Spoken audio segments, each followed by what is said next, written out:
നോക്കൂ നിങ്ങൾ, നോമ്പ് നിർബന്ധമാക്കപ്പെട്ടത് ഭൂമിയിൽ വെച്ചാണ്. എല്ലാ കർമ്മങ്ങളും അല്ലാഹു തആല വഹയ് മുഖേന ജിബ്രീൽ അലൈഹിസ്സലാം മുഖേനയാണ് നിർബന്ധമാക്കിയത് എങ്കിൽ നിസ്കാരം എന്ന നമ്മുടെ ഈ കർമ്മമുണ്ടല്ലോ, ആകാശലോകത്തിന്റെ പവിത്രമായ റബ്ബിന്റെ സാന്നിധ്യത്തിൽ വെച്ച് രാജാതിരാജനും സർവാധിനാഥനുമായ അല്ലാഹു തമ്പുരാന്റെ പവിത്രമായ സാന്നിധ്യത്തിൽ വെച്ച് അവിടുന്നാണ് അല്ലാഹു തആല ഇന്ന സ്വലാത്ത കാനത്ത് അലൽ മുഅ്മിനീന കിതാബം മൗഖൂതാ, നിശ്ചയമായിട്ടും നിസ്കാരം സമയബന്ധിതമായ നിർബന്ധ കർമ്മമായിട്ട് മാറിയത്. അതുകൊണ്ട് തന്നെ ഹബീബായ റസൂലുള്ള പറഞ്ഞു, എന്റെ ആനന്ദം നിസ്കാരത്തിലാണ്. ഖുർറത്തു ഐനി ഹുബ്ബിബ ഇലയ്യ ത്വീബു വന്നിസാ, എനിക്ക് സുഗന്ധം നല്ല ഇഷ്ടമാണ്, എനിക്ക് ഭാര്യമാരോടുള്ള സമ്പർക്കം നല്ല ഇഷ്ടമാണ്. പക്ഷേ ജീവിതത്തിലെ എൻ്റെ ആനന്ദം എന്ന് പറയുന്നത് വഖുർറത്തു ഐനി ഫിസ്സലാ. എൻ്റെ പ്രിയപ്പെട്ട മുഅ്മിനീങ്ങളെ, ലോകത്ത് പ്രവാചകർക്ക് ഏറ്റവും കൂടുതൽ എതിർപ്പുകൾ നേരിടേണ്ടി വന്നത് ഈ നിസ്കാരത്തിന്റെ പേരിലായിരുന്നുവല്ലോ. ഹബീബായ റസൂലുള്ളയല്ലേ കഅബ ശരീഫിന്റെ അടുക്കൽ നിസ്കരിക്കാൻ കിടക്കുമ്പോ റസൂലുള്ളാഹിയുടെ പവിത്രമായ ആ തല, അവിടുത്തെ ആ നെറ്റിത്തടം ഭൂമിയോട് ചേർന്ന് കിടക്കുമ്പോഴല്ലേ ഉഖബത്ത് ബിൻ അബീ മുഅയ്ത് എന്ന വൃത്തികെട്ടവൻ വന്നുകൊണ്ട് എന്നോ അറുത്തിട്ട് പോയ ഒട്ടകത്തിന്റെ കുടൽമാല ചാർത്തിയത് അവിടുന്ന് നിസ്കരിക്കുമ്പോഴായിരുന്നു. ഫാത്തിമ ബീവിയുടെ ഉമ്മ മരിച്ചുപോയ ഫാത്തിമ ബീവിയുടെ പ്രിയപ്പെട്ട ഉപ്പയെ കാണാതെ ഒരുപാട് അന്വേഷിച്ച് നടന്നു. എവിടെയാണ് എൻ്റെ ഉപ്പ? അവസാനം കാണുന്നു ശത്രുക്കളുടെ ഇടയിൽ, പൊട്ടിച്ചിരിക്കുന്ന ആനന്ദിക്കുന്ന ശത്രുക്കളുടെ ഇടയിൽ വളരെ വേദനയോടെ തന്റെ പ്രിയപ്പെട്ട ഉപ്പ കിടക്കുകയാണ്. ഫാത്തിമ ബീവി അടുത്തു പോയിരുന്നു. അവിടുത്തെ മൃദുലമായ കൈകൾ കൊണ്ട് സുജൂദിൽ കിടക്കുന്ന റസൂലുള്ളാന്റെ പ്രിയപ്പെട്ട ഉപ്പയുടെ ആ പിരടിയിൽ നിന്ന് ആ ചീഞ്ഞളിഞ്ഞ കുടൽമാല അങ്ങ് പുറത്തേക്ക് വലിച്ചെറിയുമ്പോഴല്ലേ അല്ലാഹുവിന്റെ റസൂൽ കരയുന്ന ഫാത്തിമ ബീവിയുടെ കണ്ണീർ തുടച്ചു കൊടുത്തുകൊണ്ട്, മോളെ കരയണ്ട മോളെ, നാളെ സ്വർഗത്തിന്റെ താക്കോല് കൊണ്ട് ഉദ്ഘാടനം ചെയ്യുന്നതാ സ്വർഗം, നിന്റെ ഉപ്പയായ ഞാനാണടി മോളെ എന്ന് ഹബീബായ മുഹമ്മദുർ റസൂലുള്ളാഹി. നിസ്കാരത്തിലായിരുന്നു. അന്നീ നരസ്നേഹി നമസ്കരിച്ചു കിടന്ന പോതി തിരുവങ്കഴുത്തിൽ ഒരൊട്ടകത്തിൻ കുടൽമാല ചാർത്തിപ്പാനെ ലഭിച്ചൊള്ളൂ നമുക്കു ഭാഗ്യം. വള്ളത്തോളിന്റെ വരികളാ. അബൂജഹൽ പറഞ്ഞു, ഇനിയെങ്ങാനും മുഹമ്മദ് നിസ്കരിക്കുന്നത് കണ്ടാൽ സല്ലല്ലാഹു അലൈഹി വസല്ലം അവന്റെ പിരടിയും തലയും ഞാൻ ചവിട്ടും, അവനെ ഞാൻ ചവിട്ടി അങ്ങ് കൊല്ലും. റസൂലുള്ള കഅബയിലേക്ക് വരുന്നത് ഇങ്ങനെ നോക്കി നിൽക്കുകയാണ് ശത്രുക്കൾ. അബൂജഹൽ ചവിട്ടാൻ വേണ്ടി ചൊല്ലുന്നു. നിസ്കരിക്കാൻ പാടില്ല, കാരണം അത് അത്ഭുതകരമായ ഒരാരാധനയാണ്. അതവന് സഹിക്കുന്നില്ല, അവന്റെ കണ്ണുകൾക്കത് സഹിക്കുന്നില്ല. അതുകൊണ്ട് അവൻ ചവിട്ടാൻ ചൊല്ലുമ്പോൾ പെട്ടെന്ന് ഷോക്കേറ്റതുപോലെ അവൻ പിന്നോട്ട് തന്നെ നടക്കുന്നു. ആളുകൾ ചോദിച്ചു, എന്താ കാര്യം? അവൻ പറഞ്ഞു, ഞാനെങ്ങാനും മുഹമ്മദിന്റെ അടുക്കൽ ചെന്നിരുന്നെങ്കിൽ നിസ്കരിക്കുന്ന അദ്ദേഹത്തിന്റെ ചുറ്റുഭാഗത്തും മുഹമ്മദുർ റസൂലിന്റെ ചുറ്റുഭാഗത്തും വലിയ ഒരു തീ കൊണ്ടുള്ള ഒരു വലയം ഞാൻ കണ്ടു. അതിന്റെ ഓരോ നാളങ്ങളും എന്നെ ഇങ്ങനെ പിടിക്കാൻ വരുന്നത് പോലെ എനിക്ക് തോന്നി. അല്ല പറഞ്ഞു, നബിയേ ലാ തുതിഉഹു, നിങ്ങൾ അവന്റെ വാക്കുകൾ കേൾക്കല്ലേ, അവനെ നിങ്ങൾ അനുസരിക്കല്ലേ. വസ്ജുദ് വഖ്തരിബ്, നിങ്ങൾ സുജൂദ് ചെയ്തോളൂ, നിങ്ങളുടെ സംരക്ഷകരായിട്ട് ഞാനുണ്ട്. അവൻ വിളിക്കുന്നവരെ വിളിക്കട്ടെ. അല്ല പറഞ്ഞു, അവൻ വലിയ ആളാണല്ലോ, അവൻ വിളിക്കുന്നവരെ വിളിക്കട്ടെ. സനദഉ സബാനിയ, അങ്ങനെ അവനെങ്ങാനും വിളിച്ചിട്ട് അവന്റെ ആളുകളേറ്റ് വന്നാൽ അവനെ തകർത്ത് തരിപ്പണമാക്കാൻ ഞാൻ സബാനിയാക്കളായ മൽക്കളെ വിളിക്കും. നോക്കൂ നിങ്ങൾ, എൻ്റെ പ്രിയപ്പെട്ടവരെ, ഈ നിസ്കാരമുണ്ടല്ലോ, അത് നമ്മുടെ സംസ്കാരമായി മാറുമ്പോഴാണ് നമ്മൾ വിജയികളാകുന്നത്.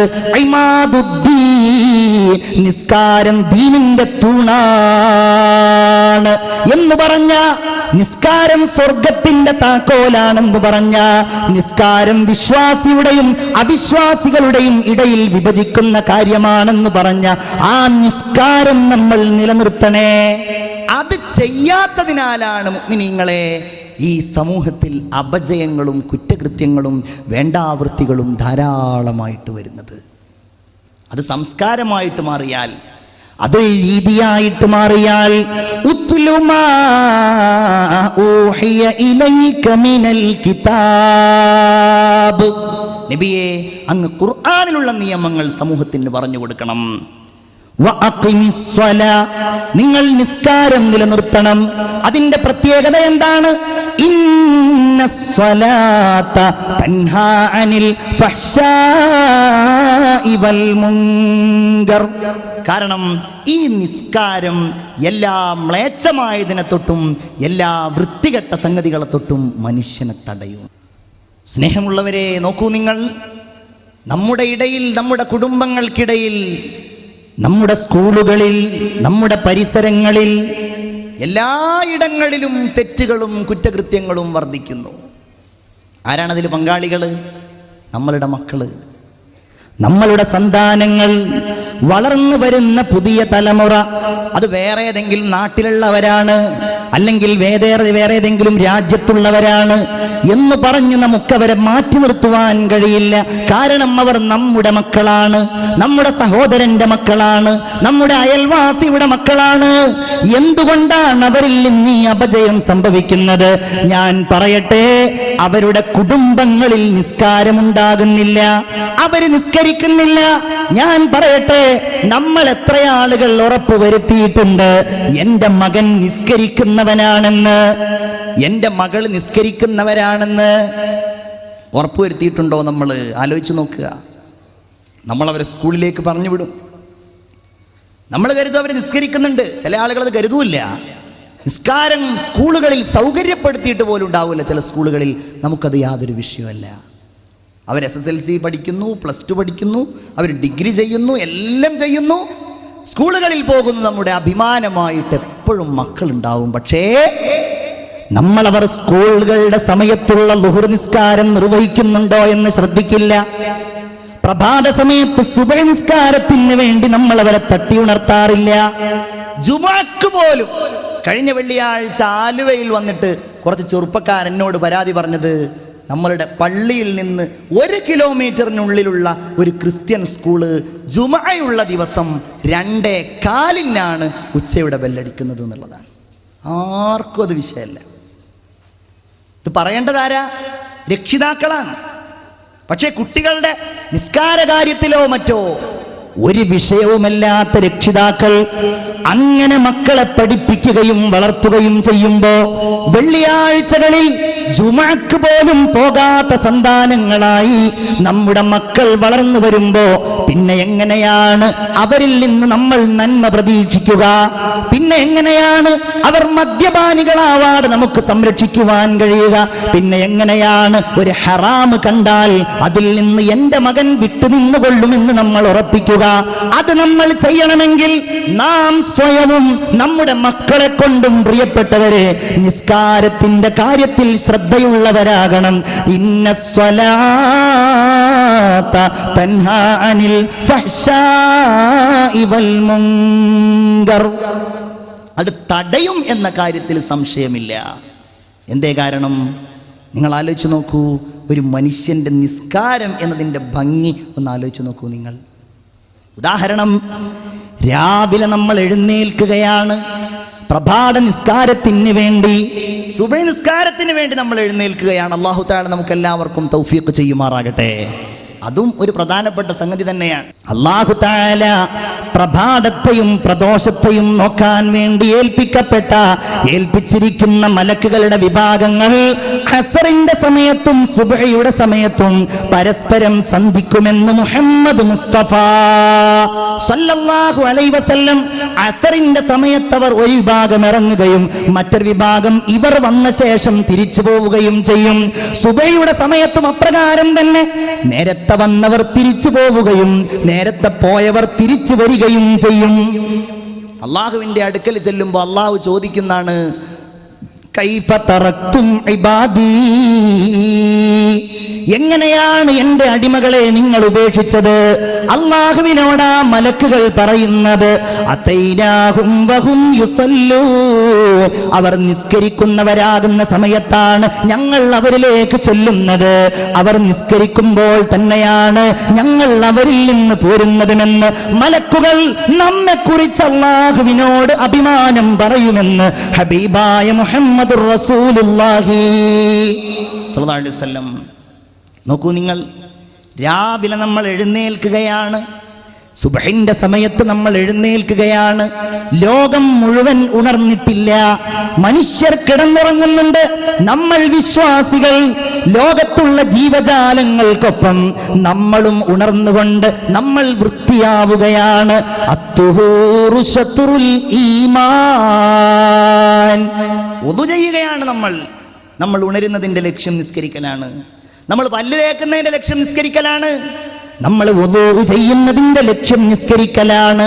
ആ ഒരൊറ്റ വുളൂ നോക്കൂ നിങ്ങൾ, അത്തുഹൂറു ശത്റുൽ ഈമാൻ. ഞാൻ അതിന്റെ ചെറിയ ചെറിയ ഭാഗങ്ങളിലേക്കൊന്നും കടക്കുന്നില്ല. അതിന്റെ ഓരോ ദുആകൾ, അതിന്റെ ഓരോ മഹത്വങ്ങൾ, വുളൂഇന്റെ ഓരോ പ്രത്യേകതകളും അതിന് അല്ലാഹു നൽകുന്ന കൂലിയും. അത്തുഹൂറു മിഫ്താഹുൽ ജന്നത്താഹുസ് സ്വലാ, നിസ്കാരത്തിന്റെ താക്കോൽ. പ്രിയപ്പെട്ടവരെ, നമ്മൾ അതുകൊണ്ട് തുറക്കുകയാണ്. എന്നിട്ട് നമ്മൾ വരികയാണ്. ഞാൻ മാത്രമല്ലല്ലോ, എൻ്റെ ഭാര്യ, എൻ്റെ ഉമ്മ, എൻ്റെ ഉപ്പ, എൻ്റെ കുടുംബം എല്ലാവരും ഉണർന്നിരിക്കുകയാണ്. എൻ്റെ അയൽവാസികൾ ഉണർന്നിരിക്കുകയാണ്. എൻ്റെ നാട്ടുകാർ ഉണർന്നിരിക്കുകയാണ്. എല്ലാവരും ഉണർന്നിരിക്കുകയാണ്. അവരെല്ലാവരും ഖിബ്ലയിലേക്ക് മുന്നിടുകയാണ്. വെളുത്തിട്ടില്ല, സൂര്യൻ ഉദിച്ചിട്ടില്ലല്ലോ, എന്നാലും ഇതാ അല്ലാഹുവിലേക്ക് മുന്നിട്ട് കഅബയിലേക്ക് തിരിഞ്ഞുകൊണ്ട് അല്ലാഹു അക്ബർ, അല്ലാഹു തമ്പുരാൻ ഏറ്റവും വലിയവനാണ് എന്ന് പറഞ്ഞുകൊണ്ടാണ് തുടങ്ങുന്നത്. യഹ്യയിലൊക്കെ അതിൻ്റെ തന്നെ ഒരുപാട് മഹത്വങ്ങൾ ഗസാലി ഇമാം പറഞ്ഞിട്ടുണ്ട്. അല്ലാഹു അക്ബർ എന്ന് പറയുമ്പോൾ, അല്ലാഹുവേ നീയാണ് ഏറ്റവും വലിയവനല്ലാ. ഞാനിതാ നിന്റെ നിസ്സാരമായ ഒരടിമ എന്നോട് എങ്ങോട്ട് തിരിയണമെന്ന് പറഞ്ഞപ്പോ ഞാനിതാ പടിഞ്ഞാട്ട് തിരിഞ്ഞിരിക്കുന്നു. എന്നോട് ഏത് രീതിയിൽ കൈപൊക്കണമെന്ന് പറഞ്ഞപ്പോ ഞാനിതാ അങ്ങനെ കൈപൊക്കിയിരിക്കുന്നു റബ്ബേ. അങ്ങനെ ചെയ്യാണ്. എന്നിട്ടവൻ പറയുന്നത് എന്താ? വജ്ജഹ്തു വജ്ഹിയ ലില്ലദി ഫതറസ് സമാവാതി വൽ അർള് ഹനീഫൻ മുസ്ലിമൻ വമാ അന മിനൽ മുശ്രികീൻ. ഞാൻ മുശ്രിക്കീങ്ങളിൽ പെട്ടയാളല്ല. ഇന്ന സ്വലാത്തി, അല്ലാഹുവേ എൻ്റെ നിസ്കാരം, വനുസുക്കി, അല്ലാഹുവേ എൻ്റെ ആരാധന, വമഹയായ വമമാതി, അല്ലാഹുവേ എൻ്റെ ജീവിതവും എൻ്റെ മരണവും ലില്ലാഹി റബ്ബിൽ ആലമീൻ, അത് പടച്ചോനുള്ളതാണ്. ഞാൻ മുസ്ലിങ്ങളിൽ പെട്ടയാളാണ്. ഇത് നേരത്തെ രാവിലെ പറഞ്ഞ ഒരാൾ പിന്നെ എങ്ങനെയാ കള്ളം പറയാ? പിന്നെ എങ്ങനെയാണ് അവൻ സിനിമ കാണുന്നത്? പിന്നെ അവൾക്ക് എങ്ങനെയാണ് സീരിയൽ കാണാൻ കഴിയുന്നത്? പിന്നെ എങ്ങനെയാണ് ടിവികളിൽ വരുന്ന, ദൃശ്യമാധ്യമങ്ങളിൽ വരുന്ന കോമഡി പരിപാടികൾക്ക് മുന്നിൽ അവർ കുത്തിയിരിക്കുന്നത്? പിന്നെ എങ്ങനെയാണ് അവർ കുഴപ്പമുണ്ടാക്കുന്നത്, കള്ളക്കച്ചവടം നടത്തുന്നത്, ഹറാമ് തിന്നുന്നത്? കാരണം ഇവൻ പറഞ്ഞിട്ടില്ലേ, വഅന മിനൽ മുസ്ലിമീൻ, ഞാൻ മുസ്ലിങ്ങളിൽ പെട്ടവനാണ്. ഇങ്ങനെ പ്രതിജ്ഞ എടുത്തിട്ടോ പിന്നെ ഫാത്തിഹ ഓതാൻ. അതിൻ്റെ മഹത്വമൊന്നും ഞാൻ പറയേണ്ടതില്ലല്ലോ. ഫാത്തിഹ ഉമ്മുൽ കിതാബ്, ഖുർആനിലെ ഏറ്റവും വലിയ ഏറ്റവും മുന്നിൽ നിൽക്കുന്ന അധ്യായം ഫാത്തിഹത്തുൽ കിതാബ് ഓതുകയാണ്, സൂറത്ത് ഓതുകയാണ്, റുക്കൂഇലേക്ക് പോവുകയാണ്, അല്ലാഹുവിനെ വാഴ്ത്തുകയാണ്. അല്ലേ, അല്ലാഹനെ വാഴ്ത്തുകയാണ്. സുബ്ഹാന റബ്ബിയൽ അദീം വബിഹംദിഹി ഫസബ്ബിഹ് ഇസ്മ റബ്ബികൽ അദീം ഫസബ്ബിഹ് ബിസ്മി റബ്ബികൽ അദീം എന്ന് അല്ലാഹു തആല ഖുർആനിൽ അവതരിപ്പിച്ചപ്പോൾ ഇജ്അലൂഹാ ഫീ റുകൂഇകും, അത് നിങ്ങൾ നിങ്ങളുടെ റുകൂഇൽ ചൊല്ലുകയും സബ്ബിഹ് ഇസ്മ റബ്ബികൽ അഅലാ എന്നുള്ള ആയത്ത് അവതരിച്ചപ്പോൾ അത് നിങ്ങൾ സുജൂദിൽ ചെയ്യുക ചെയ്യണമെന്ന് അല്ലാഹുവിന്റെ റസൂൽ മുഹമ്മദ് മുസ്തഫ സല്ലല്ലാഹു അലൈഹി വസല്ലം പറഞ്ഞു. അതൊക്കെ ഇങ്ങനെ ചൊല്ലുകയാണ്. അവിടെയൊക്കെ ഹൃദയത്തിൻ്റെ ഉള്ളിൽ പടച്ചവൻ അല്ലാഹു തമ്പുരാൻ റഹ്മാനായ നാഥൻ. അല്ലേ, ഇടയിൽ ചെറിയ ഒരു ഇരുത്തായിരിക്കും. 7 ദുആകളല്ലേ പറയുന്നത്. റബ്ബിഗ്ഫിർലി വർഹംനി വജ്ബുർനി വർഫഅനി വർസുഖ്നി വഹ്ദിനി വആഫിനി. 7 ദുആകൾ. കാരുണ്യം ചൊരിയണേ, അനുഗ്രഹം ചൊരിയണേ, റിസ്ക് ചൊരിയണേ. ഇങ്ങനെ 7 ദുആകൾ. അല്ലാഹുവിനോട് വിട്ടുവീഴ്ച ചെയ്യാൻ ചെറിയ ഒരിരുത്തം അതിന്റെ നിബന്ധനയായിട്ട് തന്നെ അത് കൂടുതൽ ദീർഘിപ്പിക്കരുതെന്നും നന്നായി ചുരുക്കരുതെന്നും പണ്ഡിതന്മാർ പറഞ്ഞത് കാണാം. അത്രയും ചെറിയ ഒരിരുത്തം ഇരിക്കുമ്പോഴേ 7 ദുആകൾ അല്ലാഹുവിനോട് നടത്തുകയാണ്. അത് കഴിഞ്ഞാൽ സുജൂദ് വീണ്ടും. പിന്നെ എഴുന്നേറ്റ് ഇതേപോലെ തശഹ്ഹുദ് ചൊല്ലിക്കൊണ്ട് സലാം വീട്ടിക്കൊണ്ട് നമ്മൾ അവസാനിക്കുമ്പോ മലക്കുകളോട് സലാം പറയുമ്പോ വലതുഭാഗത്തുള്ള സലാം പറയപ്പെടേണ്ട എല്ലാവരോടും നമ്മൾ സലാം പറയുമ്പോ ഇടതുഭാഗത്തുള്ളവരോട് സലാം പറഞ്ഞ് നിസ്കാരത്തിൽ നിന്ന് നമ്മൾ വിരമിക്കുമ്പോ പ്രിയപ്പെട്ടവരെ, അല്ലാഹു തമ്പുരാൻ അസംഖ്യം പാപങ്ങൾ പുറത്തു തരികയാണ്. ഇന്നൽ ഹസനാതി യുദ്ഹിബിനസ് സയ്യിആത്ത്. ഈ നന്മകളാണ് നിങ്ങളുടെ പാപങ്ങൾ മായ്ച്ചു കളയുന്നത് എന്ന് ഖുർആൻ. അബുൽ യസ്രി എന്ന സ്വഹാബി അദ്ദേഹത്തിന്റെ വീട്ടിലേക്ക് കാരക്കയുമായി വന്ന ഒരു സ്ത്രീയെ ചുംബിച്ചു. റസൂലുള്ളാഹി സ്വല്ലല്ലാഹു അലൈഹി വസല്ലമ തങ്ങൾക്ക് നല്ല ഇഷ്ടമുള്ള സ്വഹാബിയാണ്. പെട്ടെന്നാണ് സങ്കടം തോന്നിയത്. ഞാൻ ചെയ്തത് വലിയ ഒരു അവിവേകമാണല്ലോ അല്ലാ. അബൂബക്കർ റളിയല്ലാഹു അൻഹുവിന്റെ അടുക്കൽ ചെന്നോ, നീ മറച്ചു വെക്കുക നിന്റെ പാപം, വതുബ് ഇലല്ലാഹ്, എന്നിട്ട് അല്ലാഹുവിനോട് തൗബ ചെയ്യുക. അബുൽ യസ്രിന് സമാധാനമായില്ല. രണ്ടാമതായി ഉമറുൽ ഫാറൂഖിന്റെ അടുക്കൽ ചെന്നു. അദ്ദേഹവും ഈ മറുപടി തന്നെ പറഞ്ഞു. മൂന്നാമതായി സമാധാനമില്ലാത്ത ആ മനുഷ്യൻ ഹബീബ് നബി മുഹമ്മദ് മുസ്തഫ സല്ലല്ലാഹു അലൈഹി വസല്ലമയുടെ അടുക്കൽ പോയി. നബിയോട് പറഞ്ഞു, നബിയെ, എന്റെ അടുക്കൽ നിന്ന് ഇങ്ങനെ ഒരു അബദ്ധം സംഭവിച്ചു. ബദറിൽ പങ്കെടുത്ത സ്വഹാബിയാണ്, എന്തൊരു കഷ്ടമാണ്, ഇങ്ങനെ സംഭവിച്ചു പോയോ. റസൂലുള്ളാഹിക്ക് വലിയ ഒരു ദുഃഖം, പക്ഷേ മൗനമായിട്ടിരുന്നു. അബുൽ യസ്ർ ചിന്തിച്ചു, റബ്ബേ, ഞാൻ നരകാവകാശിയാകുമോ? വഹയിറങ്ങി, അഖിമിസ്സലാത വഅഖിമിസ്സലാത തറഫയിൻ നഹാരി വസുലഫൻ മിനൽ ലൈൽ. പകലിന്റെ രണ്ടറ്റങ്ങളിലും രാത്രിയുടെ ആദ്യയാമത്തിലും നിങ്ങൾ നിസ്കരിക്കുക. എന്തുകൊണ്ടെന്നാൽ ആ നിസ്കാരം നിങ്ങളങ്ങ് നിർവഹിക്കലോടുകൂടെ വഇന്നൽ ഹസനാതി യുദ്ഹിബിനസ് സയ്യിആത്ത്, പാപങ്ങളൊക്കെ അല്ലാഹു അങ്ങ് മായ്ച്ചു കളയുന്ന. നബി സല്ലല്ലാഹു അലൈഹി വസല്ലമയോട് സ്വഹാബികൾ ചോദിച്ചു, നബിയേ, അലിഹാദാ ഖാസ്സ, ഇത് ഇദ്ദേഹത്തിന് മാത്രമുള്ളതാണോ? അം ലിന്നാസി ആമ്മ, അതോ ഇതെല്ലാവർക്കുമുള്ളതാണോ? അതെ, ഇതെല്ലാവർക്കുമുള്ളതാണ്. ബൽ ലിന്നാസി ആമ്മ, ഇതെല്ലാവർക്കുമുള്ളതാണ്. മുഅ്മിനീങ്ങളെ, അതുകൊണ്ട് നാം തിരിച്ചറിയേണ്ടത് നിസ്കാരത്തിന്റെ ഓരോന്നിനും അല്ലാഹു തമ്പുരാൻ വലിയ സ്ഥാനവും പവിത്രതയും നൽകിയിട്ടുണ്ട്. അതിലുള്ള ഓരോന്നിനും ഒന്നോർത്തു നോക്കൂ. നമ്മൾ അതിൽ നിർവഹിക്കുന്ന സുജൂദിനെ കുറിച്ചൊന്ന് ഓർത്തു നോക്കൂ. അഖ്റബു മാ യകൂനുൽ അബ്ദു മിർ റബ്ബിഹി വഹുവ സാജിദുൻ. ഒരു വ്യക്തി അല്ലാഹുവിലേക്ക് ഏറ്റവും അടുക്കുന്നത് സുജൂദ് ചെയ്യുമ്പോഴാണ്. ലോകം മുഴുവൻ സുജൂദ് ചെയ്യുന്നു. വന്നജ്മു വശ്ശജറു യസ്ജുദാൻ. വള്ളിച്ചെടികൾ സുജൂദ് ചെയ്യുന്നു, മരങ്ങൾ സുജൂദ് ചെയ്യുന്നു. വലില്ലാഹി യസ്ജുദു ലഹു മൻ ഫിസ് സമാവാതി വമൻ ഫിൽ അർദ്. ആ ഒരു സുജൂദ് നിർണിതമായ സമയത്ത് വുളൂഓടുകൂടെ ഖിബ്ലക്ക് മുന്നിട്ട് നമ്മൾ ചെയ്യാണ്.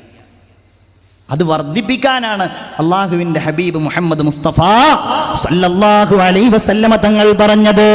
റബീഅത്ത് ബിൻ കഅബിൽ അസ്ലമി എന്ന ചെറുപ്പക്കാരനായ സ്വഹാബി അള്ളാഹുവിന്റെ ഹബീബിന്റെ മുഴുവൻ സമയവും വല്ലാത്ത സൽക്കർമ്മത്തിലായി അവിടുന്ന് പിന്തുണ പ്രഖ്യാപിച്ചുകൊണ്ട് സദാസമയവും നബിയുടെ പിന്നിൽ തന്നെ അവിടുന്ന് മാറുന്നില്ല. രാത്രി, തണുപ്പുള്ള രാത്രി, അള്ളാഹുവിന്റെ റസൂൽ നിസ്കരിക്കാൻ വേണ്ടി എഴുന്നേൽക്കുമ്പോ റബീഅത്ത് വെള്ളവുമായിട്ട് വരികയാണ്. വെള്ളം തരുന്ന സഹാബിയോട് സന്തുഷ്ടനായ ഹബീബ് ചോദിക്കുന്നു, മോനെ നിനക്ക് എന്താണ് വേണ്ടത്? എന്നോട് ചോദിക്കൂ. സൽ റബീഅ, റബീഅ നീ ചോദിച്ചു കൊള്ളുക. റബീഅ പറയുകയാണ്, ഞാൻ മിണ്ടിയില്ലൊന്നും. എന്ത് ചോദിക്കണമെന്നറിയില്ല, എന്തു പറയണമെന്നറിയില്ല. ഞാൻ പിറ്റേ ദിവസം പറയാമെന്ന് വിചാരിച്ചു. ഞാൻ ദരിദ്രനാണ്, എനിക്ക് വലിയ തോട്ടങ്ങൾ വേണോ, ഈ തപ്പനത്തോട്ടങ്ങൾ വേണോ, മലഞ്ചെരിവുകൾ നിറഞ്ഞു നിൽക്കുന്ന ആടുകളും ഒട്ടകങ്ങളും എനിക്ക് വേണോ? ഞാൻ ഒന്നും മിണ്ടിയില്ല. പിറ്റേ ദിവസം എന്നോട് വീണ്ടും അവിടുന്ന് ചോദിച്ചു, റബീഅത്തെ നിനക്കിഷ്ടമുള്ളത് ചോദിച്ചു കൊള്ളുക. അവസാനം ഞാൻ കണ്ണീരോടുകൂടെ അവിടുത്തോട് പറയുന്നത്, നബിയേ അസ്അലുക മുറാഫഖതക ഫിൽ ജന്ന. എനിക്ക് തോട്ടം വേണ്ട നബിയെ, എനിക്ക് മൃഗങ്ങളെ വേണ്ട നബിയെ, എനിക്ക് പണം വേണ്ട നബിയെ, എനിക്ക് വേണ്ടത് മുറാഫഖതക ഫിൽ ജന്ന, സ്വർഗ്ഗത്തിൽ അങ്ങയോടുള്ള സഹവാസമാണ്. അവ ഗൈറ ദാലിക യാ റബിയ, നിനക്കതുണ്ടാകും റബിയത്തെ, നീ വേറെ വല്ലതും എന്നോട് ചോദിച്ചു കൊള്ളുക. വേറെ ഒന്നും വേണ്ട നബിയെ, അത് തന്നെ മതി യാ റസൂലല്ലാഹ്. അവിടുന്ന് റസൂലുള്ള പറയുകയാണ്, അത് തന്നെ മതിയെങ്കിൽ ഫഅഇന്നി അലാ നഫ്സിക ബികസറത്തി സുജൂദ്, കുറെ സുജൂദ് ചെയ്ത് ആ കാര്യത്തിൽ എന്നെ നീ സഹായിക്കണം റബീഅത്തെ എന്ന് മുഹമ്മദുർ റസൂലുള്ളാഹി സ്വല്ലല്ലാഹു അലൈഹി വസല്ലം. ഉപേക്ഷിക്കാൻ ഒരു വകുപ്പില്ല, ഒഴിവാക്കാൻ വകുപ്പില്ല. ഒഴിവാക്കുന്നത് അപകടമാണ്. യാ അയ്യുഹല്ലദീന ആമനു ലാ തുൽഹികും അംവാലുകും വലാ ഔലാദുകും അൻ ദിക്രില്ലാഹ്. നിങ്ങളുടെ ധനം, നിങ്ങളുടെ വീട്, നിങ്ങളുടെ വീട്ടിലുള്ള നിങ്ങളുടെ സന്താനങ്ങൾ, ഇതൊന്നും അൻ ദിക്രില്ലാഹ്, നിസ്കാരത്തെ തൊട്ട് നിങ്ങളെ അശ്രദ്ധരാക്കാതിരിക്കട്ടെ. ഒരു സ്ഥലത്ത് ഞാനിങ്ങനെ ചെന്ന സമയത്ത് എനിക്ക് വളരെ പരിചയമുള്ള ഒരു നിസ്കരിക്കുന്ന സാധാരണ നല്ല ഒരു ഈമാനുള്ള ഒരു ചെറുപ്പക്കാരനുണ്ട്. ഇഷാ നിസ്കരിക്കാൻ വേണ്ടി നിൽക്കുമ്പോൾ അവൻ പറഞ്ഞു, ഞാൻ മഗ്‌രിബ് നിസ്കരിച്ചിട്ടില്ല എന്ന് പറഞ്ഞു. അപ്പോൾ ഞാൻ ചോദിച്ചു, എന്തേ കാര്യം മഗ്‌രിബ് നിസ്കരിക്കാതിരുന്നത് എന്തെന്ന് ചോദിച്ചു. അവൻ എന്നോട് പറഞ്ഞു, ഉസ്താദേ ആ സമയത്തെങ്ങാനും കട പൂട്ടിയിട്ടുണ്ടെങ്കിൽ അന്നത്തെ കച്ചവടം മുഴുവൻ വെള്ളത്തിലായി പോകും. മഗ്‌രിബിൻ്റെ സമയത്ത് കുറഞ്ഞ സമയമുള്ളൂ, ആളുകളൊക്കെ പണിയൊക്കെ മാറ്റിയിട്ട് സാധനങ്ങൾ വാങ്ങുന്ന സമയമാണ്. അല്ലാഹുവിന്റെ റസൂൽ ഹബീബായ മുഹമ്മദ് മുസ്തഫ സല്ലല്ലാഹു അലൈഹി വസല്ലമ തങ്ങൾ അതിശക്തമായ താക്കീത്, നിങ്ങൾ ഒഴിവാക്കരുത്, ഒഴിവാക്കുന്നവന്റെ മരണം അപകടമാണ്. മൻ ഹാഫള അലൈഹാ കാനത് ലഹു നൂറൻ വ ബുർഹാനൻ വ നജാതൻ യൗമൽ ഖിയാമ. അത് സൂക്ഷിച്ചയാൾ നിസ്കാരം നിലനിർത്തുക എന്നാ ഖുർആൻ പറഞ്ഞത്, നിസ്കരിക്കുക എന്നല്ല. വഅഖിമിസ്സലാ വഅഖീമുസ്സലാ, നിസ്കാരം നിലനിർത്തണം, കഴിയണം. അതിന് ഒരു കല്യാണത്തിന് പോയാൽ എൻ്റെ സഹോദരിമാരെ, വീട്ടിലൊരു സൽക്കാരം സംഘടിപ്പിച്ചാൽ പിന്നെ കുറെ കാലത്തേക്ക് നിസ്കാരമില്ല. ആ ദിവസങ്ങളിൽ നിസ്കാരം തന്നെയില്ല. നിങ്ങൾ അറിയണേ, ആ നിസ്കാരം നമ്മൾ സൂക്ഷിക്കുകയാണ് എങ്കിൽ ഖിയാമത്ത് നാളിൽ നിങ്ങൾക്കത് വെളിച്ചമാകും, നിങ്ങൾക്കത് തെളിവാകും, നിങ്ങൾക്കത് അല്ലാഹുവിന്റെ അടുക്കൽ രക്ഷയാകുമെന്ന് മുഹമ്മദ് മുസ്തഫ. അത് ചെയ്തിട്ടില്ലെങ്കിൽ അതൊന്നുമാവില്ലെന്ന് മാത്രമല്ല, വകാന മഅ ഫിർഔന വഹാമാന വഉബൈ ബിൻ ഖലഫ്. അവൻ ഏറ്റവും വലിയ പടച്ചോന്റെ ശത്രുക്കൾ ഹാമാന്റെ കൂടെ, ഫിർഔന്റെ കൂടെ, ഉബയ്യ് ഇബ്നു ഖലഫിന്റെ കൂടെ ആയിരിക്കുമെന്ന് മുഹമ്മദ് മുസ്തഫ. ഹദീസിൽ കാണാം, നിസ്കരിക്കാത്ത ഒരു മനുഷ്യൻ വസ്ത്രം ധരിക്കുന്ന സമയത്ത് ആ വസ്ത്രം അവനെ ശപിക്കുമെന്നാണ്. ലഅനകല്ലാഹു യാ അദുവല്ലാഹ്, എന്റെ അല്ലാഹുവിന്റെ ശത്രുവേ, നിന്നെ അല്ലാഹു ശപിക്കട്ടെ. എന്നെ എങ്ങാനും നിനക്ക് അല്ലാഹു കീഴ്പ്പെടുത്തി തന്നിട്ടില്ലായിരുന്നുവെങ്കിൽ ലഫറർതു മിൻകാ, ഞാൻ നിന്നിൽ നിന്ന് ഓടിപ്പോകുമായിരുന്നു. അവൻ ഭക്ഷണം കഴിക്കുമ്പോ ആ ഭക്ഷണം അവനെ ശപിക്കുമെന്നാണ്. അവൻ വീട്ടിൽ നിന്ന് പുറത്തേക്ക് ഇറങ്ങുമ്പോ അവന്റെ വീടവനെ ശപിച്ചുകൊണ്ട് പറയുന്നത്, വലാ അആദക ഇലാ അഹ്ലിക സാലിമാ, നിന്റെ കുടുംബത്തിലേക്ക് സുരക്ഷിതനായിട്ട് അല്ലാഹു നിന്നെ മടക്കാതിരിക്കട്ടെ എന്നവന്റെ വീട് അവനോട് പറയുമെന്ന് മുഹമ്മദുർ റസൂലുള്ളാഹി സല്ലല്ലാഹു അലൈഹി വസല്ലം. കുട്ടികളോട് നിസ്കരിക്കാൻ കൽപ്പിക്കണം. 7 വയസ്സായാൽ നമ്മൾ കൽപ്പിക്കുന്നവരാണ്. എന്നാലും ഞാൻ ഓർമ്മപ്പെടുത്തുകയാണ്, ആൺകുട്ടികളാണെങ്കിൽ അവർക്കൊരു തൊപ്പി വാങ്ങിച്ചു കൊടുക്കുക, ഒരു ചെറിയ തുണി വാങ്ങിച്ചു കൊടുക്കുക. ആളുകളുടെ ഇടയിൽ പറയാ, ഇവൻ 7 വയസ്സാവാൻ പോവാണ്, അടുത്ത ദിവസം അവൻ നിസ്കരിക്കാൻ തുടങ്ങുകയാണ്. പെൺകുട്ടികളാണെങ്കിൽ അവർക്കൊരു നിസ്കാര കുപ്പായം തയ്പ്പിച്ചു കൊടുക്കുക. ആ ചെറിയ നിസ്കാര കുപ്പായമിട്ട്, ആ മൊക്കനയുമിട്ട് അവരിങ്ങനെ നിസ്കരിക്കുമ്പോ നിങ്ങൾക്ക് കാണുന്ന ആനന്ദത്തെക്കാൾ വലിയ ഒരാനന്ദം അവരിൽ നിന്ന് നിങ്ങൾക്ക് കിട്ടാനില്ല. 7 വയസ്സാകുമ്പോ നിസ്കരിക്കാൻ കൽപ്പിക്കുക. 10 വയസ്സാകുമ്പോ നിസ്കരിച്ചിട്ടില്ലെങ്കിൽ ഫദ്രിബൂഹും അലൈഹാ, നിങ്ങൾ അവരെ അടിക്കണം എന്ന് മുഹമ്മദ് മുസ്തഫ. അടി തുടങ്ങണമെന്നതാണ്, പ്രായപരിധി നിശ്ചയിച്ചിട്ടില്ല. അടി തുടങ്ങണം. അതെത്ര പ്രായമാണെങ്കിലും എൻ്റെ ഉപ്പമാരെ, നിങ്ങൾക്ക് ചോദിക്കാൻ കഴിയണം, നീ നിസ്കരിച്ചോടാ എന്ന്. നിസ്കരിക്കാത്ത ആളുകൾക്ക് ഈ ലോകത്ത് ലഭ്യമാകുന്ന 6 വളരെ ശ്രമകരമായ അവലക്ഷണങ്ങൾ ബഹുമാനപ്പെട്ട ഇബ്നു ഹജർ റളിയല്ലാഹു അൻഹു വിവരിക്കുന്നുണ്ട്. 1, നിസ്കരിക്കാത്ത മനുഷ്യന്റെ ആയുസ്സിൽ അല്ലാഹു ബർക്കത്ത് ചെയ്യൂല. അവൻ 90 വയസ്സ് ജീവിച്ചിട്ടുണ്ടാവും, 78 വയസ്സ് ജീവിച്ചിട്ടുണ്ടാകും. പക്ഷേ ആ ജീവിതകാലത്ത് സമ്പാദിച്ചതൊന്നുമില്ല.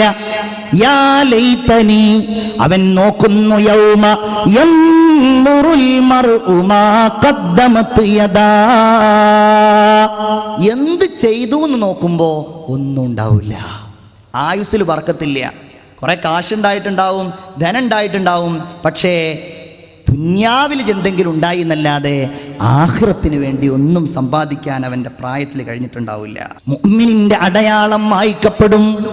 മുഅ്മിനിന് ഒരടയാളമുണ്ടല്ലോ.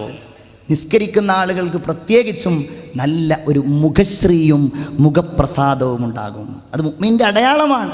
അല്ലാഹു തആല ഖുർആനിലൂടെ പറഞ്ഞത്, സീമാഹും ഫീ വുജൂഹിഹിം മിൻ അസരിസ് സുജൂദ്,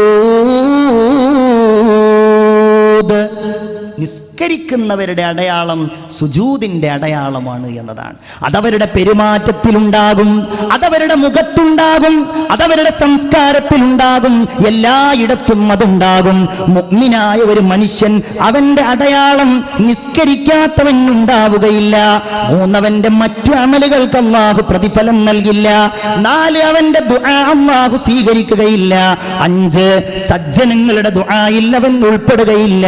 6, അവന്റെ ഭക്ഷണത്തിൽ അല്ലാഹു ബറക്കത്ത് ചെയ്യുകയില്ല. മുഅ്മിനീങ്ങളെ, നിസ്കരിക്കാത്ത ഒരു മനുഷ്യന്റെ കാര്യം വളരെ അപകടമാണ്, അല്ലേ? പൈസയും അതുപോലെ ധനവും കച്ചവടവും ദുന്യാവിന് വേണ്ടിയുള്ള ഓട്ടപ്പാച്ചിലുകളൊന്നും ഇതൊഴിവാക്കാൻ നമുക്ക് കാരണമാവരുത്. സഅലബ എന്ന സ്വഹാബി, അദ്ദേഹം സ്വഹാബിയായിരുന്നു. റസൂലിനോട് പലപ്പോഴും പറഞ്ഞു, നബിയേ, എനിക്ക് വേണ്ടി അങ്ങ് സമ്പത്തിന് വേണ്ടി ദുആ ചെയ്യണം. റസൂലുള്ള പറഞ്ഞു, വേണ്ട സഅലബ, കാശൊന്നും വേണ്ട, അതുണ്ടായാൽ വലിയ ബുദ്ധിമുട്ടായിരിക്കും. വേണ്ട നബിയേ, ദുആ ചെയ്യണം. ഉദുല്ലാഹ അയ്യർസുഖനി മാലൻ, എനിക്ക് ധനമുണ്ടാകാൻ അങ്ങ് അല്ലാഹുവിനോട് ദുആ ചെയ്യണം. നിരന്തരമായി അല്ലാഹുവിന്റെ റസൂലിനോട് പറഞ്ഞപ്പോ അവസാനം റസൂലുള്ള ദുആ ചെയ്തു, റബ്ബേ സഅലബക്ക് നീ ധനം കൊടുക്കണമേ അല്ലാ. ഏതാനും ദിവസങ്ങൾക്കുള്ളിൽ മദീനയിലെ മലഞ്ചെരുവുകൾ സഅലബയുടേതായി. ആടുകളും ഒട്ടകങ്ങളും നിറഞ്ഞു. പിന്നെ നിസ്കാരമില്ല, പിന്നെ വെള്ളിയാഴ്ച പോലുമില്ല, പിന്നെ ഒന്നുമില്ല. റസൂലുള്ള പലപ്പോഴും സ്വഹാബികളോട് അന്വേഷിക്കും, എന്താണ് സഅലബയുടെ അവസ്ഥ, നിസ്കരിക്കാൻ വരുന്നില്ലല്ലോ. അയാളിപ്പോ കാശിലങ്ങ് കൂടിയിരിക്കുകയാണ്, ഒട്ടകത്തിലും ആടിൻ്റെയൊക്കെ കാര്യത്തിലാണ്. റസൂലുള്ളാഹി തങ്ങൾ പറഞ്ഞു, സക്കാത്ത് പോയി മേടിച്ചു കൊണ്ടുവാ. ഒട്ടകത്തിന് സക്കാത്തുണ്ടല്ലോ, അപ്രകാരം ആടിന് സക്കാത്തുണ്ടല്ലോ, ആ സക്കാത്ത് ഇങ്ങ് മേടിച്ചു കൊണ്ടുവാ. ചെന്ന സ്വഹാബികളോട് ഇതെന്താ സക്കാത്തോ, അങ്ങനെയൊന്നും ഞാൻ തരൂല്ലല്ലോ എന്ന് പ്രതികരിക്കേണ്ട താമസം. യാ വൈഹ സഅലബാ, സഅലബയുടെ നാശമേ എന്ന് പറയുന്ന റസൂലുള്ളാഹിന്റെ മുമ്പില് പരിശുദ്ധ ഖുർആനിലെ ആയത്തിറങ്ങുകയാണ്, സഅലബയെ ശപിച്ചുകൊണ്ട്. വമിൻഹും മൻ ആഹദല്ലാഹ്, അല്ലാഹുവിനോട് മുൻപ് കരാർ ചെയ്ത ആളുകൾ, ലഇൻ അതാനാ മിൻ ഫളിഹി, ഞങ്ങൾക്കെങ്ങാനും അല്ലാഹു ഔദാര്യം ചെയ്യുകയാണെങ്കിൽ ഞങ്ങൾ സ്വതക്ക ചെയ്യുകയും ഞങ്ങൾ നല്ലത് ചെയ്യുന്നവരാവുകയും ചെയ്യും എന്ന് പറഞ്ഞ ആളുകൾ ഇപ്പോൾ കണ്ടില്ലേ, ബഖിലു വതവല്ലൂ വഹും മുഅ്രിദൂൻ, ഇപ്പൊ അവർ തിരിഞ്ഞു കളഞ്ഞത് കണ്ടില്ലേ. സ്വഹാബികളായവരുടെ പോലും മാനസികാവസ്ഥയിൽ അങ്ങനെ ഉണ്ടായിട്ടുണ്ട്. നമ്മളവരെ തെറ്റിദ്ധരിക്കാൻ പറയില്ല. അങ്ങനെ ഉണ്ടായിട്ടുണ്ടെങ്കിൽ എൻ്റെ പ്രിയപ്പെട്ട മുഅ്മിനീങ്ങളെ, നമ്മൾ ജീവിതത്തിൽ ഒഴിവാക്കുന്നവരാകരുത്. നിസ്കാരം പരിപൂർണമായി മനഃപൂർവ്വം ഒരാൾ ഒഴിവാക്കുകയാണെങ്കിൽ അള്ളാഹുവിൻ്റെ ദീനിൽ നിന്ന് അവൻ പരസ്യമായി ധിക്കരിച്ചുകൊണ്ട് പുറത്തുപോയി എന്ന് ഹദീസിന്റെ ഗ്രന്ഥങ്ങളിൽ നമുക്ക് കാണുവാൻ കഴിയും.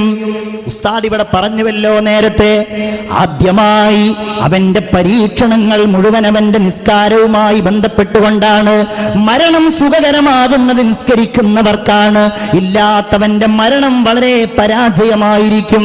അവന്റെ ഖബറിന്റെ ഏകാന്തതയിലേക്ക് അവന്റെ നിസ്കാരം കടന്നു വരികയും ഖബറിൽ നിസ്കാരം അവന് സ്വാന്തനമേകുകയും ചെയ്യുമെന്ന് ഹബീബായ നബി മുഹമ്മദ് മുസ്തഫ.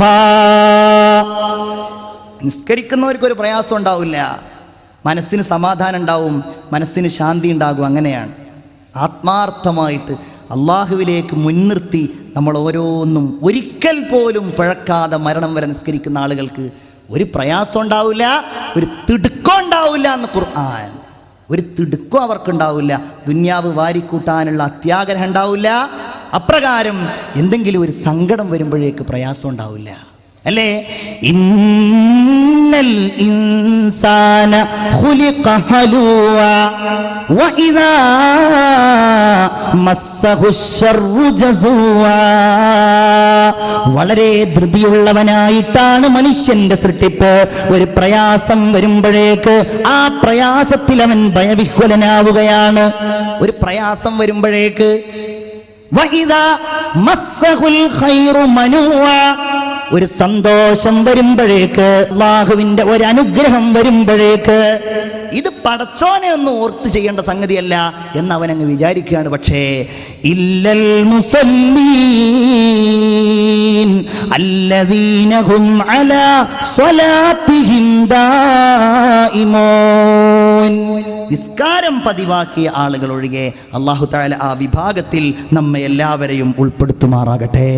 അല്ലാഹു തമ്പുരാന്റെ റസൂൽ മിഅ്റാജിന്റെ രാവിൽ ഒരു കാഴ്ച കാണുകയാണ്. ഒരു വിഭാഗം ആളുകൾ വലിയ പാറക്കല്ലുകൾ അവരുടെ തലയിലേക്ക് ഇങ്ങനെ ഇടുകയാണ്.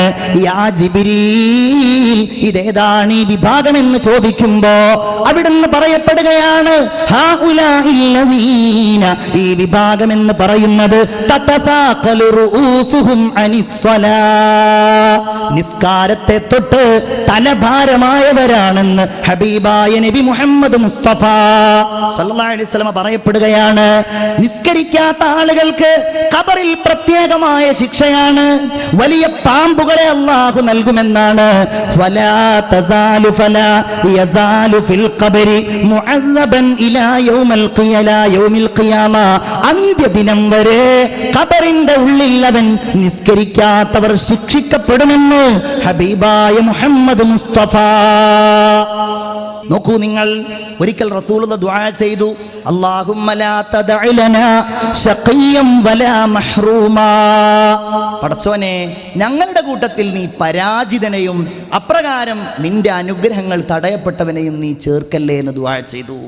എന്നിട്ട് ചോദിച്ചു, സഹാബാ, നിങ്ങൾക്കറിയുമോ ആരാണ് ഇപ്രകാരം പരാജിതനും അതുപോലെ അനുഗ്രഹങ്ങൾ തടയപ്പെട്ടയാളും? ഇല്ല നബിയെ, ഞങ്ങൾക്കറിയില്ല. എന്നാൽ നിങ്ങൾ കേട്ടുകൊള്ളുക, താരിഖുസ്സലാ, നിസ്കാരം ഒഴിവാക്കിയവനാണ്. അല്ലാഹു തആല പരലോകത്തേക്ക് മഹ്ശറിലേക്ക് ഒരുമിച്ച് കൂട്ടുമ്പോ നിസ്കാരം ഒഴിവാക്കിയ ആളുകളുടെ അവരുടെ മുഖം മുഴുവൻ അല്ലാഹു കറുപ്പിച്ചുകൊണ്ടായിരിക്കും ഒരുമിച്ച് കൂട്ടുക എന്ന് ഹബീബായ നബി മുഹമ്മദ് മുസ്തഫ സല്ലല്ലാഹു അലൈഹി വസല്ലം. ഇങ്ങനെ തീരാത്ത ശിക്ഷകളാണ് അവർക്ക് വാഗ്ദാനം ചെയ്യപ്പെട്ടിട്ടുള്ളത്. ഒരിക്കലും തീരാത്ത ശിക്ഷകൾ. ഖബറിൽ നിന്ന് ഓരോ ചോദ്യങ്ങൾ ചോദിക്കുന്നതാണല്ലോ. ആ ചോദ്യത്തിന് ഓരോന്നിനും മറുപടി പറയാൻ കഴിയുക മുഅ്മിനീങ്ങളെ അല്ലാഹു തആല തൗഫീഖ് ചെയ്യുമാറാകട്ടെ. നിസ്കരിക്കുന്നവർക്ക് മാത്രമാണ്. റബ്ബ് ആരാന്ന് ചോദിക്കുമ്പോൾ അല്ലേ, നിസ്കരിക്കുന്നവനല്ലേ അല്ലാഹു റബ്ബി എന്ന് പറയാൻ പറ്റൂ? അല്ലേ? അപ്രകാരം നിന്റെ റസൂൽ ആരാണെന്ന് ചോദിക്കുമ്പോൾ നിസ്കാരത്തിലാ നബിയോട് സലാം പറഞ്ഞവർക്കല്ലേ, സ്വലാത്ത് ചൊല്ലിയവർക്കല്ലേ നിന്റെ റസൂൽ മുഹമ്മദ് നബിയാന്ന് പറയാൻ പറ്റൂ? നിന്റെ ഖിബ്ല ഏതാണെന്ന് ചോദിക്കുമ്പോ വൽ കഅബത്തു ഖിബ്ലതീ, മുന്നിട്ട് നിസ്കരിച്ചവർക്കല്ലേ അത് പറയാൻ പറ്റൂ? നിന്റെ ഇമാം ഏതാണെന്ന് ചോദിക്കുമ്പോ വൽ ഖുർആനു ഇമാമി, എന്റെ ഇമാം, എന്നെ നയിക്കുന്നത്, എന്റെ എല്ലാം ഖുർആനാണെന്ന് പറയാൻ കഴിയുന്നത് നിരവധി ഓത്തുകൾ, നിരവധി പാരായണങ്ങൾ ആ നിസ്കാരങ്ങളിൽ നിർവഹിച്ചവർക്കല്ലേ സാധ്യമാവുകയുള്ളൂ. അല്ലാഹു തമ്പുരാൻ നമുക്കതിന് തൗഫീഖ് ചെയ്യുമാറാകട്ടെ. അല്ലാഹു നമുക്ക് നിസ്കരിക്കുന്നവരിലും ആ നിസ്കാരത്തിലൂടെ അല്ലാഹുവിലേക്ക് അടുക്കുന്നവരിലും അല്ലാഹു തമ്പുരാൻ നമ്മെ എല്ലാവരെയും ഉൾപ്പെടുത്തുമാറാവട്ടെ. കുല്ലു നഫ്സിൻ ബിമാ കസബത് റഹീന ഇല്ലാ അസ്ഹാബൽ യമീൻ ഫീ ജന്നാതി യതസാഅലൂന അനിൽ മുജ്രിമീൻ മാ സലകകും ഫീ സഖർ ഖാലൂ ലം നകു മിനൽ മുസല്ലീൻ. എന്താ അല്ലാഹ് പറയുന്നത്? കുല്ലു നഫ്സിൻ ബിമാ കസബത് റഹീന, ഓരോ ശരീരവും അവർ ചെയ്ത കുറ്റങ്ങൾ കൊണ്ട് പിടിക്കപ്പെടും. ഞാൻ ചെയ്തതുകൊണ്ട് ഞാൻ പിടിക്കപ്പെടും, നിങ്ങൾ ചെയ്തതുകൊണ്ട് നിങ്ങൾ പിടിക്കപ്പെടും. ഓരോരുത്തരും അവനവന്റെ പാപം ചുമക്കേണ്ടി വരും. അല്ലാഹു തമ്പുരാൻ ചൂണ്ടിക്കാണിക്കുകയാണ്, അങ്ങനെ പിടിക്കപ്പെട്ട് കഴിഞ്ഞാൽ ഒരു വിഭാഗം അതിലുണ്ടാവുകയില്ല. ഇല്ലാ അസ്ഹാബൽ യമീൻ, വലതുപക്ഷക്കാരായ ആളുകൾ ഒഴികെ. അല്ലാഹു തആല അവരിൽ നമ്മെ ഉൾപ്പെടുത്തുമാറാകട്ടെ. ആ വലതുപക്ഷക്കാരെ കുറിച്ച് സൂറത്തുൽ വാഖിയ സവിസ്തരം പ്രതിപാദിച്ചിട്ടുണ്ട്. അവരുടെ സ്വഭാവം, അവരുടെ ഇബാദത്ത്, അല്ലാഹു തആലയോട് അവർക്കുള്ള തഖ്വ എല്ലാം. നമ്മളൊക്കെ അതിൻ്റെ അടുത്തല്ല എങ്കിൽ ആ അടുത്തവരുടെ അടുത്തെങ്കിലും പടച്ച റബ്ബ് നമ്മയൊക്കെ എത്തിക്കുമാറാവട്ടെ. ബഹുമാനപ്പെട്ട സയ്യിദ് അലവി മൗലദ് ദവീല സയ്യിദ് അവറുകളൊക്കെ, ആ വലിയ മഹാന്മാരൊക്കെ ഈ പറഞ്ഞവരോ അല്ലെങ്കിൽ ഇതിന് മുകളിലുള്ള ആളുകളോ ആയിരിക്കും. അസ്ഹാബുൽ യമീനിൻ്റെ മുകളിൽ അസ്ഹാബുൽ മുഖറബൂൻ എന്ന് പറഞ്ഞ വേറൊരു വിഭാഗമുണ്ട്. അള്ളാഹുവിലേക്ക് വളരെ അടുത്ത ആളുകൾ, ഏറ്റവും അടുത്ത ആളുകൾ. മിനൻ നബീന വസ്സുദ്ദീഖീന വശുഹദാഇ വസ്സാലിഹീൻ, നബിമാരിൽ നിന്ന്, പ്രവാചകന്മാരിൽ നിന്ന്, സ്വാലിഹീങ്ങളിൽ നിന്ന് അവരിൽപ്പെട്ടവരായിരിക്കും ഇവരൊക്കെ.